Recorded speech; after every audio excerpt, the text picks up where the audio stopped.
zanimivost tega tiska je namreč nove zaveze, ki jo imamo pred seboj, je tudi v tem, da so sodelovali tujci in sicer v samem financiranju tega dogodka. Namreč pred dobrim letom smo dobili klic z Dunaja, ko je voditelj Eastern European Mission omenil in rekel, slišim, da delate prevod prve slovenske Biblije v danes razumljivo slovenščino in da bi radi vsaj nekaj izvodov izdali v naslednjem, se pravi letošnjem letu, ko je 500. obletnica reformacije.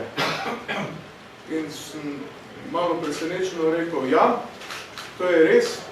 In on je rekel, mi tu na Dunaju mislim, da je to tako čudovit projekt, da prva slovenska Biblija ponovno pride med Slovence v sodobnem jeziku, da bi radi bili vaši partnerji in sodelavci v tem projektu. In sem vprašal, kaj želite povedati, na kakšen način. In je gospod Bartoš rekel, jaz vem, da mi imamo za takšne projekte dovolj financ, da lahko tiskamo 30.000 izvodov. In potem še dobro, da sem sedel. In po tem kratkem pogovoru sem rekel, no, dajmo se še malo več pogovarjati o tem.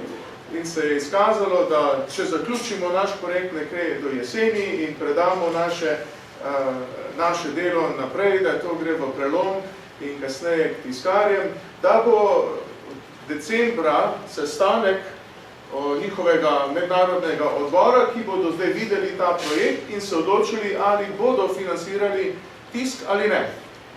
No, to je bilo sicer januarja letos in dobimo klic ponovno iz Dunaja in je gospod Bartoš rekel, imeli smo sestanek v januarju in odbor se je odločil, da ne bomo tiskali 30.000 izvodov, ampak 50. In tako imate pred seboj Dalmatinovo novo zavezo, ker so donatorji podarili denar tej organizaciji, ki je želela na ta način podariti eno darilo, slovensko darilo, nam Slovencem o 500. obletnici reformacije in na tak način nekako pomagati evangelijskim cerkvam v Sloveniji, da ob tem lepem okroglem jubileju obdarijo slovenski narod, svoj narod, z eno takšno knjigo. Namen tiska je, kot sem že tako omenil, da se knjiga ne prodaja, ampak da se podari. In to bo možno za vse tiste, ki želijo dobiti informacije, lahko grejo na spletno stran www.reformacijasrca.si oziroma na spletno stran Trubarjevega foruma primustrubar.si. Tako da malo začutite ozadje tudi v tem praktičnem smislu, kako je zadeva sploh prišla do konca. In zato smo tudi zelo hvaležni organizaciji Eastern European Mission. In ko so dobili izvod v svoje roke, je ravno pred nekaj dnevi gospod Bartoš, ki je prišel s svojim kolegom iz Prage, sta se pogovarjala, ko smo bili pri gospodu predsedniku, kasneje na kosilu in je rekel, to je tako čudovit izdelek in tako odličen izdelek, da ga na Dunaju ga še nismo imeli takega, pač v njihovem sklopu dela. Tako da so sami bili veseli, da so sodelovali v tem in tudi rekli, no, mogoče bomo lahko še kaj več sodelovali. Tako da, kdo ve, mogoče, če preživimo z Vinkom še kakšno leto ali dve, da bomo prišli še naprej. Sam potek prevoda za tiste, ki vas zanima takšna tehnična stvar, sva z Vinkom si zamislila, da bi bilo čim bolj preprosto, obenem pa, da bi bil sistem preverjanja in teh zadev. Vinko je vzel Dalmatinov tekst in ga posodobil, dal v današnjo razumljivo slovenščino in poslal tisto poglavje po elektronski pošti meni. In jaz sem potem vzel to poglavje, fotokopijo Dalmatinove strani Biblije in potem je začel se je proces preverjanja Vinkovega dela, primerjanja z izvirnim jezikom, se pravi grščine. In potem, ko je moje delo bilo zaključeno, smo na koncu predali v slovnično preverjanje in smo tu izredno hvaležni, predvsem Urški Stani iz Slovenj Gradca in ostalim, ki so kasneje prebirale in popravljale naše delo.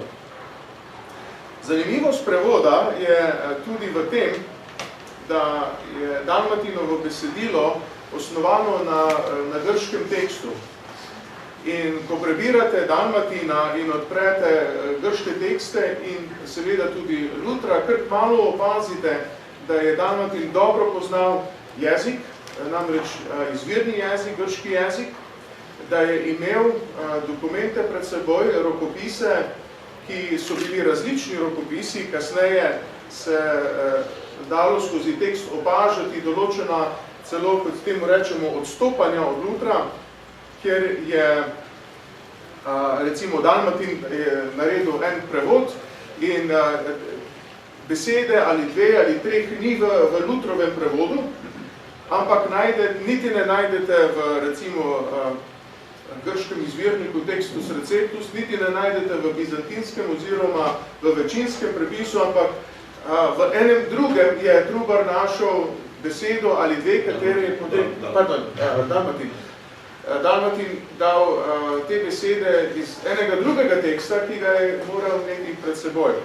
Tako da tu, da smo videli zelo zanimivo, po eni strani bogato znanje Dalmatina, teh jezikov, po drugi strani, da se je opiral na Lutrovo delo in iz naših opažanj se nam zdi, da je predvsem se opiral na prvi Lutrov prevod. Niti na kasnejši iz 1545. leta, ampak predvsem na prvi prevod iz 34. leta.